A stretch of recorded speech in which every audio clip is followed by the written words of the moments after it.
Emma, an online safety campaigner, and you're watching the Live My Digital video series. Today's topic is the digital footprint. This video gives you an introduction to the digital footprint, how your child could use their footprint to their advantage, as well as offering tips and advice to your children on how they can protect and clean it up.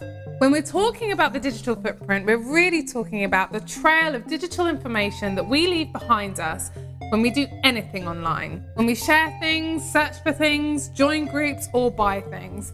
Things that we're doing online are being tracked and monitored by all sorts of people, from advertisers to future employers to insurance companies.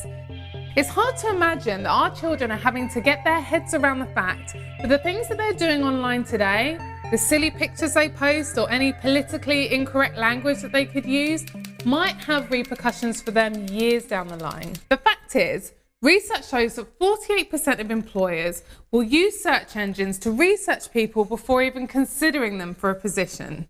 And should they decide to apply for university one day, many universities will also research their digital footprint as part of the application process. Having a digital footprint can be a fantastic tool for your child if they want to use it to showcase their hobbies, interests, and experiences. We're seeing this a lot in the employment sector, where young people are using social media to develop something attention-grabbing, to stand out from a crowd. 6-second CVs on Vine, portfolios beautifully displayed on Pinterest, creative CVs developed via Snapchat stories, or people showcasing their hobbies and interests through their blogs and YouTube channels. I spoke to a group of students to get their thoughts on the digital footprint.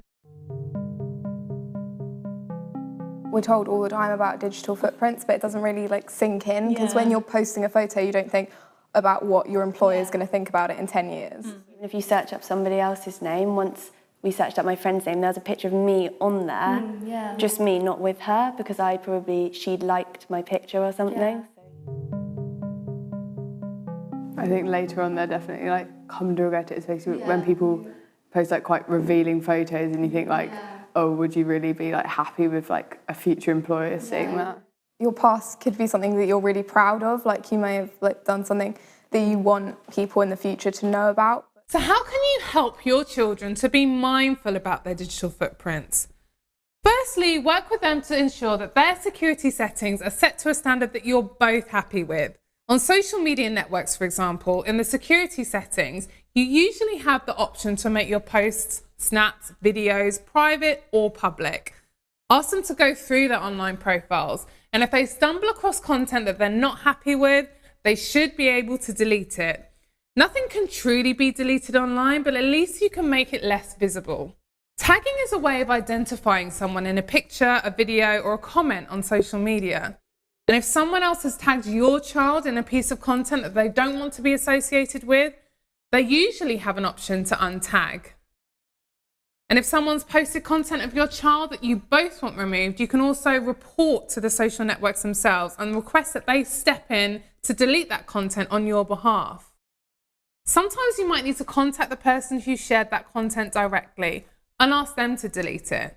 It's also worth reminding your child to delete or to deactivate any unwanted accounts that they just don't use anymore.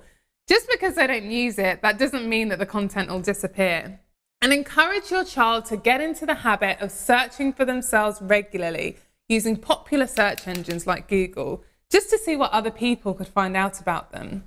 If you want to have a conversation with your child about their digital footprint, why not encourage them to watch the digital footprint video that we've created especially for them, so that you can discuss the topics that we've covered off in both videos together. And why not ask them, how often do you Google yourself? I hope you found this advice useful. Remember how amazing technology is. We all have the right to enjoy using it safely and responsibly. We've got loads of other similar videos that you can click on to find out more about how to be safe online.